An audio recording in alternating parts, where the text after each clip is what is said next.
Et nous sommes de retour au plateau pour la suite de cette émission. Nous abordons notre deuxième sujet. Nous parlons à présent du Mali. Issa Kaoundim, placé sous mandat de dépôt après une plainte au Burkina Faso. C'est un opposant malien. Bon, il est devenu finalement opposant puisqu'il était l'un des soutiens de premières heures du colonel devenu général et Assimi Goïta quand il avait pris le pouvoir.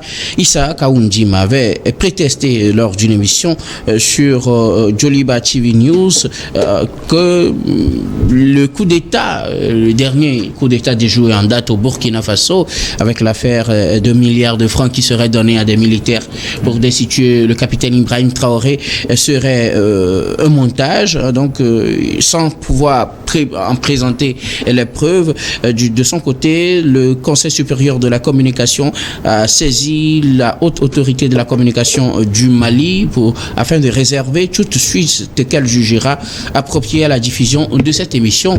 Et par la suite, le concerné a été arrêté chez lui ce mercredi matin. Il est donc en détention. On attend de voir la suite de cette affaire. On lui reproche d'avoir estimé que le coup d'État déjoué au Burkina Faso était du pur montage. Abassar. Oui, notre ami Issa Kaoundim du Mali n'est pas à son premier coup. Il faut le reconnaître. C'est un homme de médias, un homme politique, un homme des mouvements, qui avait conduit des mouvements dans le passé avec M. Diko, qui a fait tomber Ibeka, ce mouvement qui a fait tomber Ibeka. À la prise de pouvoir par Assimi Goïta, il est l'un des premiers à se désolidariser de Mohamed Diko, qui est son beau, et pour soutenir le général, aujourd'hui général Assimi Goïta, et son pouvoir.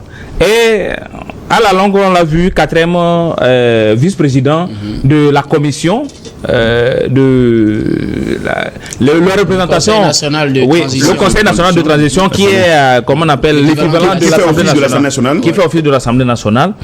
Et aujourd'hui, nous le voyons critiquer d'abord Assimi Goïta et son équipe. Parce qu'il avait demandé à l'époque qu'on écourte la transition, faire les élections et céder le pouvoir à des civils. Oui.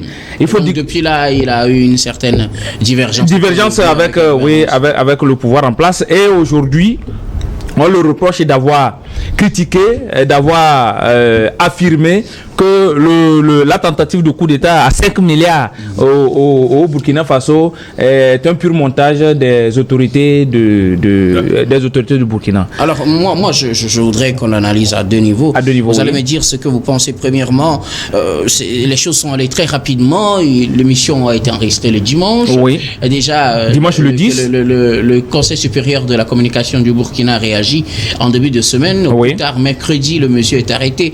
Parlez d'abord de cette rapidité d'action et de cette facilité dans les échanges entre les institutions de ces pays qui font aujourd'hui partie de l'AES.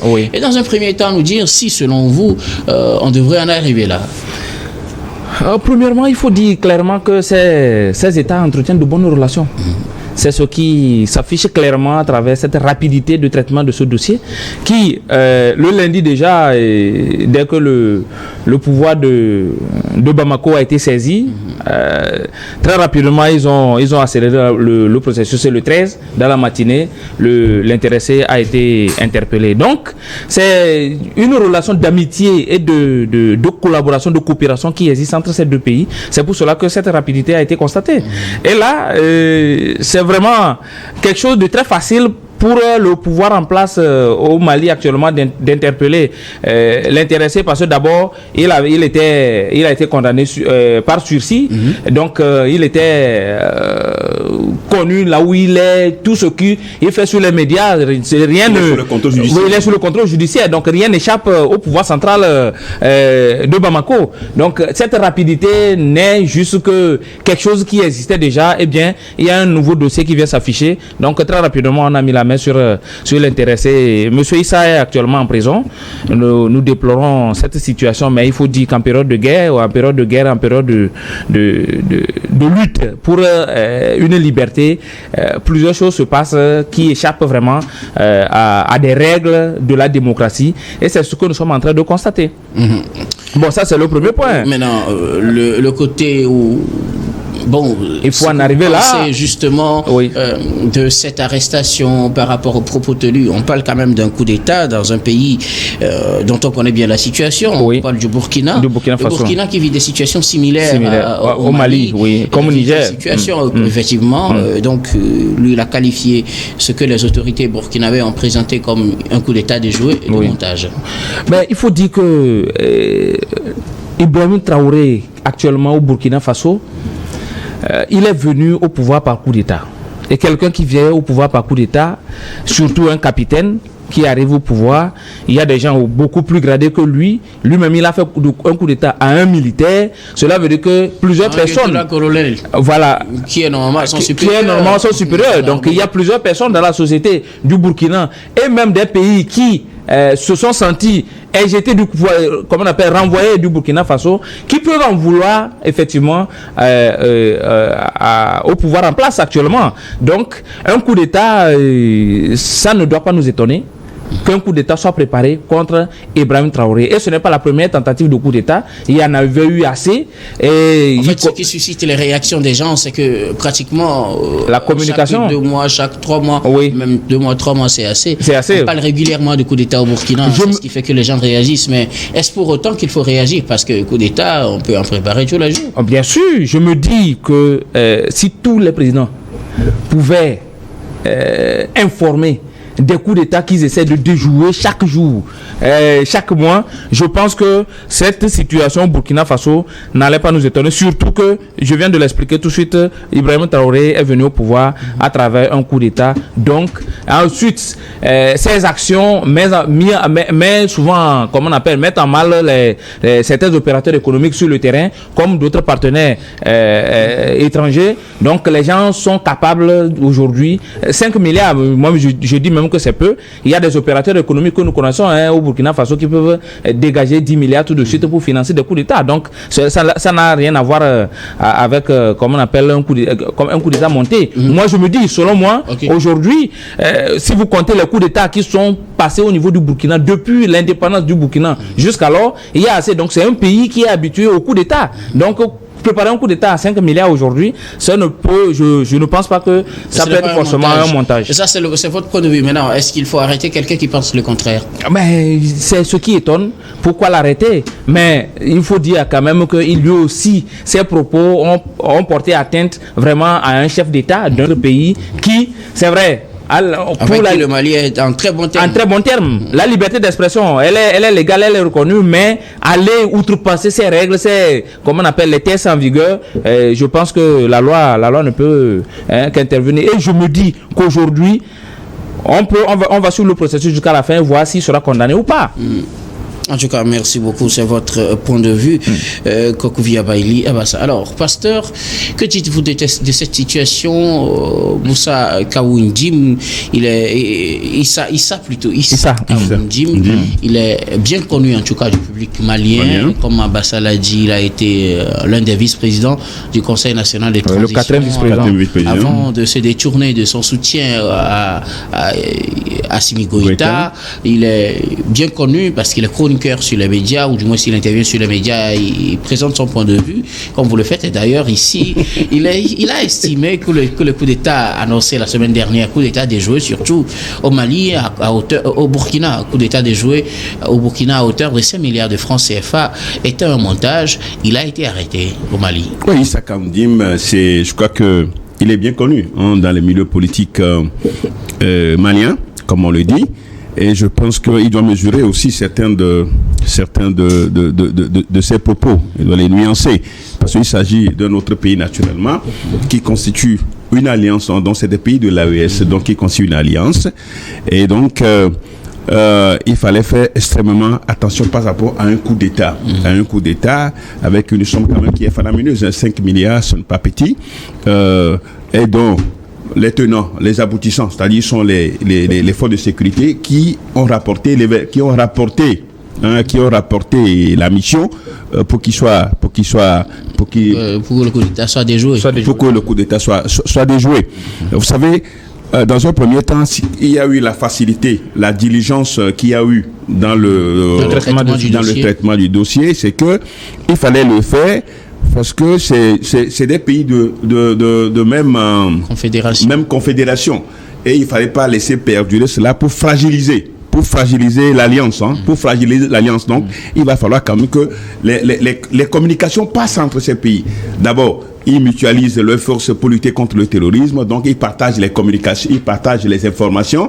Et donc, cette information-là, elle était tellement très grave parce que on estime qu'il y a un coup d'État et que vous, d'un autre pays, vous dites que ce n'est pas un coup d'État et vous n'avez pas apporté... C'est un homme politique de haut rang. Un homme politique et vous n'avez pas apporté les preuves contraires. C'est ça. Il aurait pu dire, voilà ce que moi j'en sais, voilà ce que j'en sais, et que c'est un montage, ou bien peut-être avoir un de ces militaires-là qui lui aurait dit que non, c'est un montage, c'est eux qui ont monté le coup d'État. Ça n'a pas été ainsi, et je crois que c'est une manière de porter atteinte à la sûreté du Burkina Faso, et donc ça ne peut pas passer inaperçu. Ça ne peut pas passer inaperçu. Et donc, la situation aujourd'hui, comme on le dit, c'est un soutien, c'est l'un des soutiens numéro 1 du régime Assimi Goïta. C'était l'un aujourd'hui. Il n'est plus en phase avec la transition, les autorités de la transition. Et donc, j'estime que il a tenu des propos, des accusations gratuites, des accusations gratuites. Et dans un pays aussi qui est léger en termes de sécurité, donc toutes les informations sont prises au sérieux. Et donc là, il va falloir qu'il se défende. S'il a d'autres éléments à prouver que ces déclarations sont vérifiées, alors il va le faire devant le parquet, devant les juridictions burkinabées. Mais je pense fondamentalement, il aurait pu se réserver un peu par rapport à ces déclarations. Ce qui est fait en Afrique, surtout dans les pays francophones, on sait qu'il y a les coups d'État, des montages. Ça peut être, on dirait que c'est un montage grotesque parce que ce n'est pas vérifié. Mais je crois quand même que les autorités maliennes, que ce soit nigériennes et les autorités burkinabées, prennent toutes les informations au sérieux. Et de ce pas, tout ce qu'on peut dire, c'est que la lumière jaillisse de cette affaire et que vraiment la vérité soit connue. De quelle affaire? De l'arrestation d'Issa ou bien du coup d'État des jours au Burkina? Mais du coup d'État, puisque c'est lié. Okay, oui. Son arrestation est liée au coup d'État. Il faut éclairer, parce que les Burkinabés peut-être aimeraient savoir le nom du commanditaire du coup d'État. Peut-être que là, jusque-là, ce n'est pas encore dit. Peut-être que le pouvoir est en train de jouer un peu avant de pouvoir communiquer le nom et de présenter la de les arrêter, c'est normal qu'on les arrête et qu'on les présente. Et que tous ceux qui sont impliqués dans cette affaire de coup d'État. C'est vrai qu'il faut reconnaître que Traoré dérange, comme vous l'avez dit tout à l'heure. C'est un jeune capitaine. Et jeune capitaine, il y a les commandants, il y a les colonels, il y a les généraux qui sont dans l'armée avec lui. Donc peut-être que ce n'est pas tout le monde qui le sent. Qui ressent peut-être son innovation, son combat contre le terrorisme et tout ce qu'il veut faire pour le Burkina Faso. Et surtout, il y a les ennemis internes, mais n'ignorez pas qu'il y a les ennemis extérieurs. Pas celui qui bloque la porte à plusieurs pays, notamment la France et autres. Donc, il n'est pas... là, il est sur une chaise qui est convoitée. Qui est convoitée tant à l'interne qu'à l'externe. Et donc, ça peut venir de l'intérieur comme de l'extérieur. Alors, ma préoccupation, pasteur, est-ce que pour avoir dit que ce serait un montage, est-ce qu'il mérite d'être arrêté? C'est en fait... Il n'a pas dit que ce serait. Je le prends sous l'angle... Je crois qu'il a confirmé. Oui, même s'il est dit affirmatif. Oui, il a affirmé. Je le prends sous l'angle de liberté d'expression, puisque vous êtes président d'une organisation de la société civile. Bien sûr. Vous défendez les droits de l'homme, la liberté d'expression. Et c'est souvent dans ce genre de situations qu'on vous trouve dans des situations compliquées. Est-ce qu'il faut défendre plutôt l'aspect liberté d'expression ou il faut plutôt défendre l'aspect sécurité d'un État? Je suis d'accord que c'est notre rôle, c'est notre devoir. Mais la liberté d'expression, ce n'est pas de libertinage, parce qu'ici, il est question d'une affaire de sécurité intérieure de l'État. On dit qu'il y a un coup d'État. Alors, il aurait pu attendre. Il est libre de parler. Et surtout qu'il parle pour un cas d'un autre pays. Ce n'est pas le cas du Mali, c'est le cas d'un autre pays. Est-ce qu'il aurait pu dire la même chose sur le Mali? Ah ben, mais c'est la question qu'on peut se poser. Est-ce qu'il aurait pu dire la même chose sur le Mali? S'il disait la même chose sur le Mali, est-ce qu'il aurait été arrêté? Et ça aurait été la même recette. Ça aurait été la même recette. Je suis d'accord qu'on soit libre de parler. Bon, comme nous le faisons ici sur ce plateau. Parce que des fois aussi, on tient vous tenez, parfois, quand je dis vous, pas vous personnellement, mais les invités qu'on reçoit, des fois, ils critiquent certains États. Je ne sais pas s'ils en ont les preuves. Est-ce que pour autant, il faut les arrêter tous? Sinon, je crois que la situation du Burkina et des pays de l'AES, comme je le dis, la situation est très précaire. En termes de sécurité, en termes de lutte contre le terrorisme. Et du coup, on a un certain black appréhension, oui. Bien sûr, la situation n'est pas aussi celle-là où il faut tout dire. Parce que c'est des États déception, c'est des États déception qui veulent sortir de la situation. La situation sécuritaire pour rentrer dans un état normal. Aujourd'hui, c'est des États qui se cherchent parce qu'ils veulent lutter contre le terrorisme. Et du coup, quand on dit des choses qui vont à l'encontre des efforts de ce pays, alors ça prouve que ça ne peut qu'arriver à cela. Mais tout ce que moi je demanderai aux autorités burkinabées, c'est de clarifier la position du coup d'État et de veiller à ce que le monsieur ait les manettes possibles pour se défendre. Pour se défendre. Il faut la liberté de sa défense devant les juridictions. Et là, comme ça, la lumière certainement jaillira sur cette affaire. Merci beaucoup à vous, pasteur. C'est votre position sur le sujet. Alors, Robert Kossigan, que dire de cette situation? Un homme bien connu des médias et des milieux politiques au Mali qui réagit à l'annonce de coup d'État déjoué au Burkina, coup d'État qui serait planifié à hauteur de 5 milliards de francs CFA et qui aurait été déjoué par les autorités burkinabées. Il dit que c'est un montage. Le CSC réagit, il demande à la HAC du Mali de prendre ses dispositions. Le mercredi matin, le monsieur est arrêté. Oui, je pense que le pouvoir du général Assimi Goïta a fait montre de sa disponibilité, sa rapidité de traiter toutes les affaires qui lient les pays de l'AES. Surtout que c'est lui qui dirige actuellement l'AES, donc il a donné alors le bon exemple. Bon, voilà, donc la célérité avec c'est-à-dire que dans les pays de l'AES, quand l'un réagit, l'autre doit exécuter très rapidement. Vous aurez constaté avec moi que quand Ibrahim Traoré était en difficulté, il s'est déplacé lui-même avec les supplétifs russes pour aller alors trouver un terrain d'entente entre Ibrahim Traoré et les autres chefs corps d'armée pour que la paix y revienne. C'est ce qui avait été c'est entre griffes, ce n'était pas dit ouvertement, mais c'était ça. Mais je voudrais aussi souhaiter que Ibrahim Traoré calme un peu ses nerfs, c'est-à-dire que cette façon cyclique de toujours annoncer le coup d'État déjoué. Vous savez, on dit chez nous, à force toujours de se souhaiter le mal, ça risque d'arriver. Est-ce qu'il se souhaite maintenant? Cette frénésie, il a eu une frénésie. C'est des faits avérés. Ce que je veux savoir, effectivement, si c'est des faits avérés, que effectivement on a tenté de lui faire un coup d'État, vous auriez aimé qu'il ne communique pas dessus, qu'il le taise, ou plutôt qu'il le dise? Non, c'est pourquoi j'ai dit cette façon récurrente de signaler toujours des coups d'État.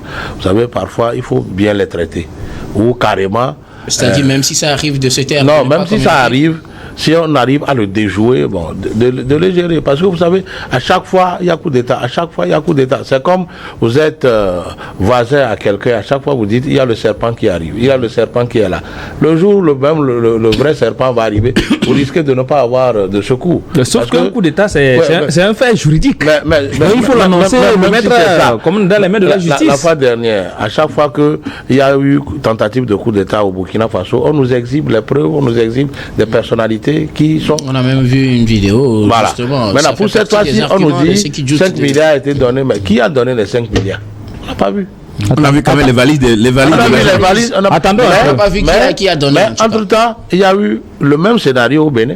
que tout le monde, même dans l'espace de l'AES. Même au Bénin, et ici, sur ce plateau, il y a certains qui ont douté justement de ça. Oui, surtout moi. Voilà, pourquoi vous demandez... Et puis de madame... Non, il y a ce cas aussi. Pourquoi vous demandez demandez qu'on croit à ça? On peut aussi ne pas croire. C'est aussi de notre liberté de ne pas croire. Mais que Ibrahim Traoré calme un peu ses ardeurs. Même s'il n'est pas... Aucun chef d'État n'est armé à 100%. Même dans son entourage, parfois, c'est l'entourage du chef de l'État qui devient son premier ennemi. Donc, mais ils ont une façon de le gérer. Et donc, de ne pas toujours crier coup d'État, coup d'État, coup d'État, non. C'est une manière ce que vous voulez, c'est que même s'il y a coup d'État, il y a une manière, une autre façon de gérer. Qu'on ne communique pas largement dessus. Maintenant, revenons au cas d'Issa Kaoundji. Issa n'a fait que utiliser ses droits de citoyen. Comme je suis en train de le faire sur ce plateau, il n'a fait que dénoncer ce qui ne lui semble pas bon. Oui. Sauf qu'il affirme. Ouais, ben c'est une affirmation. Comme ceux qui ont parlé, ceux qui ont aussi parlé de coup d'État ont affirmé. Même ceux qui ont annoncé le coup d'État n'ont pas amené les preuves tangibles pour confirmer. Il y a d'abord l'argent. Il y a d'abord les valides de l'argent. Non, écoutez. Non, ça c'est. On peut aussi mettre ça en doute, non? Valide d'argent. Bien sûr. Il y a plus que 5 milliards. Il y a plus que 5 milliards dans les caisses de l'État de Burkina Faso. 5 milliards peuvent sortir de nulle part. Ah oui, Pour vous, c'est pas un argument convaincant. Ce n'est pas un argument convaincant, surtout de ceux qui ont annoncé le coup d'État. Maintenant, pour celui qui l'a dénoncé, moi je crois qu'il n'a fait que utiliser son droit de liberté d'expression. Dans une affaire aussi grave. Mais moi, je voudrais aussi dire une chose, que dans les pays de l'AES, on fasse montre. Qu'on a donné, qu'on respecte la liberté d'expression. Parce que jusqu'alors, c'est comme si... Est-ce que pour vous, on est en train de sacrifier la liberté d'expression? Ah oui, au nom de la coopération entre les pays de l'AES. Et surtout au nom du terrorisme qu'ils vivent. Voilà, ce n'est pas aussi bon. Parce que vous savez, nous sommes des humains et aucune œuvre humaine n'est parfaite. Il va falloir que, surtout les critiques pour les gouvernants, c'est comme un rétroviseur pour mieux regarder arrière, savoir conduire, pour aller de l'avant. Maintenant, si vous refusez les critiques et qu'à chaque fois quand quelqu'un n'est pas de votre avis, il faut l'emprisonner, finalement vous allez avoir le dos au mur. Ça c'est clair. Parce que si vous prenez le Burkina Faso, il est interdit de critiquer les actions du gouvernement. Au Mali, c'est de même. Au moins au Niger, il n'a pas interdit. Formelle qui dit... Mais il n'y a pas de loi informelle, mais à chaque fois que quelqu'un au Burkina Faso aujourd'hui veut critiquer les actions du gouvernement, il se retrouve... Critiquer avec les preuves. Mais non, c'est pas parce qu'on est en situation de guerre qu'il faut toujours punir ceux qui ont des avis contraires. C'est pas bon. Si vous prenez même les avocats ont été arrêtés, envoyés sur le front, tout ça, c'est pas bon. Pour aller goûter un peu. Vous êtes MLK, vous dénoncez ça. Pourquoi vous ne dénoncez pas ça Si vous aimez quelqu'un, si vous aimez quelqu'un, il faut lui dire la vérité. Ne changez pas. Ne changez pas, pasteur. Non, moi je suis d'accord. Même moi je suis d'accord avec lui qui m'indexe par rapport à ça. Au respect. Vous êtes ambassadeur des pays de l'AES. Dites à vos chefs qu'arrivé à un moment, laissez l'expression. Ambassadeur, là, c'est sur notre plateau. Je ne suis pas d'accord avec la lettre de créance. Il n'a pas encore pris Je voudrais juste lui répondre pour dire que je suis parfaitement d'accord que je ne vais pas accepter que les droits de l'homme soient violés. Mais spécialement dans ces pays-là, il n'y a pas quand même de spécificité. Les droits de l'homme n'ont pas de couleur, n'ont pas de frontières. Partout, ces droits sont violés. Nous sommes parfaitement...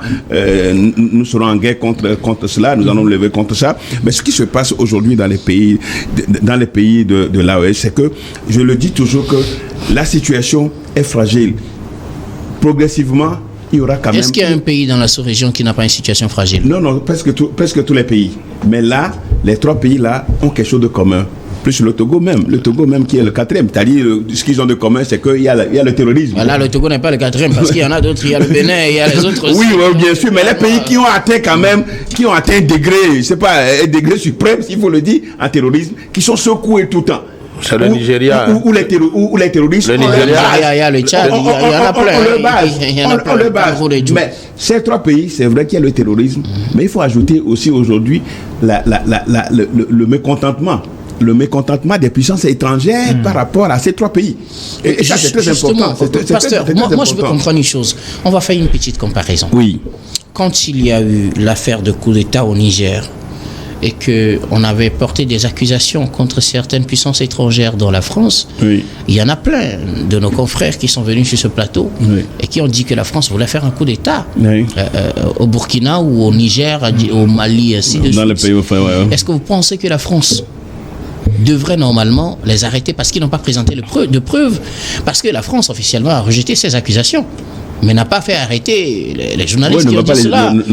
Pourquoi aujourd'hui on demande à l'autre qui a dit que non, que ça c'est un montage? Parce qu'ici aussi les gens ont affirmé que la France a voulu faire des coups d'État. Docteur. Et permettez-moi de terminer la question.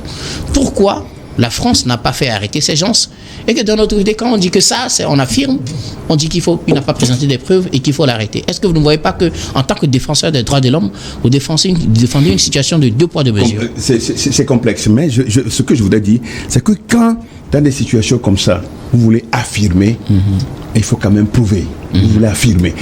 Donc, je vous prendrai au mot à chaque fois que vous accuserez un pays ici, je vous demanderai les preuves. Il n'y a pas de souci. Ok, d'accord. Je pense que les téléspectateurs en sont témoins. Ce qu'on reproche à l'État burkinabé, c'est de ne pas exhiber pour le moment des preuves par rapport qui est le commanditaire, qui sont ceux qui sont impliqués. Justement, eux, ils n'ont pas présenté de preuves. Pourquoi demander des preuves à quelqu'un d'autre aussi qui dit le contraire? Quand vous voulez dire que c'est faux, c'est un montage, donnez les preuves.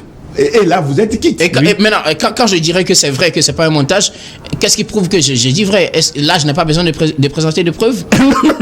Est-ce que ce n'est pas trop facile? Non, ce n'est pas trop facile. Docteur, vous permettez. Je crois que je vais finir. Je vais chuter pour dire que les relations diplomatiques entre les pays de l'AES font aujourd'hui que aucun ne va accepter qu'on salisse l'image de son voisin. L'image de l'autre. Mais je ne veux pas aussi que nous ayons des dirigeants qui sont sans critique, c'est-à-dire qui ne veulent pas de critique. Non, je ne veux pas ça aussi. C'est-à-dire est-ce que ce n'est pas ce qui semble s'imposer finalement il faut les critiquer. Il faut les critiquer pour leur apporter de la lumière. Mais quand on demande aux gens à chaque fois qu'il y a critique de présenter les preuves, d'abord on les arrête et c'est après les avoir arrêtés quand on leur demande des preuves. Est-ce que ça ne décourage pas ceux qui auraient peut-être des idées contraires? Vous savez, nous sommes aussi en politique et que notre Issa, vous savez qu'il n'est plus en odeur de sainteté avec le pouvoir de... Donc vous voulez dire qu'il y a aussi des faits politiques aussi? Des faits politiques aussi, mais il y a des faits politiques aussi. J'aime bien plutôt cette position. Il y a des faits politiques là qui n'ont rien à faire avec les droits de l'homme, mais que nous, défenseurs des droits de l'homme, ne pouvons pas accepter, que nous allons dire que ce n'est pas normal, qu'il faut donner la liberté aux citoyens. Mais M. Issa aussi... Alors finalement, quelle est votre position en résumé? Il a juste, lui aussi, il a trop osé. Il a trop osé. Avec votre double casquette d'ambassadeur sur notre plateau, je rappelle que votre ambassade, c'est ce plateau, d'ambassadeur des États du Sahel, sur ce plateau. Et votre autre casquette de défenseur des droits de l'homme, quelle est votre position sur cette question? Non, sur cette question, et de manière générale, la liberté d'expression. Dans les pays de l'AES, tout ce que je demanderais, c'est qu'on commence par libérer la parole. Moi, je souhaite qu'on libère la parole et que quand quelqu'un parle, on lui demande des preuves, mais l'arrêter d'abord, c'est ça aussi qui me fait mal. Mais on peut mettre les gens en garde à vue et leur demander, mais apporter des preuves. C'est quoi, ça se fait même dans d'autres pays, ça se fait. Parce que surtout quand c'est des trucs très sensibles. Quand c'est des idées très sensibles, je crois qu'on peut y arriver. Mais tout ce que je demande au pays de l'AES, c'est de libérer la parole pour que les gens puissent s'exprimer. Mais que les citoyens de l'AES ne soient pas des agents des puissances étrangères. Merci beaucoup. Vous permettez, pour le cas du coup d'État au niveau du Burkina, c'est vrai, quelqu'un a mené 5 milliards, mais est-ce que la personne qui a apporté les 5 milliards, c'est lui qui est le commanditaire? Non, c'est pas forcément. Donc il faut arrêter celui qui a apporté l'argent pour poursuivre les enquêtes, voir celui qui est derrière ou ceux qui sont impliqués. Donc ne pas encore donner les preuves à ce moment ne me dérange pas. Maintenant, pour M. Issa Yim, il a été arrêté pour avoir affirmé que ce coup d'État est un montage. C'est une accusation gratuite. On l'arrête, on lui demande le 12 février, il sera jugé. Donc nous attendons le 12 février pour qu'il puisse prouver que ce coup d'État, elle n'est pas vraiment un vrai coup d'État, mais un montage. Pourquoi ne pas l'arrêter à titre préventif? Il faut l'arrêter à titre préventif parce que Plusieurs fois, il a tenté de quitter le pays. Il a été interdit. Il a été interdit de quitter le pays. Et pour rentrer, pour rejoindre son ancien mentor qui est actuellement en exil, comment on appelle, en Algérie, Mohamed Diko, ça serait très rapide pour lui. C'est pour cela qu'il faut l'arrêter à titre préventif pour qu'il puisse présenter ses preuves. Merci beaucoup à vous tous. Nous allons, quand on voudrait parler rapidement, quelques secondes. C'est-à-dire que si les chefs d'État des pays de l'AES vont compter sur leur machine à détruire tous ceux qui veulent exhiber leur avis contraire à leur idée de gouvernance, s'ils doivent compter sur ça pour alors faire taire tout le monde, je pense quand même qu'ils iront dos au mur. Ce n'est pas bien, parce que si je prends un peu l'idée de M. Abassa, c'est-à-dire que si on arrête celui qui a apporté l'argent, le temps d'arrêter les autres, dans le même sillage, moi je peux dire, c'est peut-être prendre un peu de temps pour alors avoir les éléments. Non, pas avoir les éléments, c'est-à-dire faire une liste des personnes qui voient peut-être qu'ils dérangent un peu leurs activités. Alors, vous comprenez, non?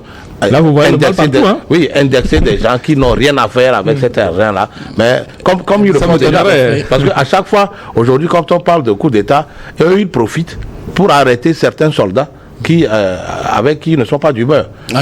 Ces soldats sont présentés comme étant les auteurs de même avec ça là, c'est peut-être des opérateurs économiques qui auront peut-être moyen à partir avec eux. Ce n'est pas aussi bon. Merci beaucoup à vous tous. Tout le monde est appelé à construire ce pays. J'espère que les téléspectateurs comprennent bien le principe de cette émission. C'est des débats contradictoires. Quel est votre avis? Vous nous le donnez dans les commentaires, mais surtout dans le respect des opinions des uns et des autres. Nous allons marquer la pause pour le journal, puis on reviendra tout à l'heure pour la suite de cette émission.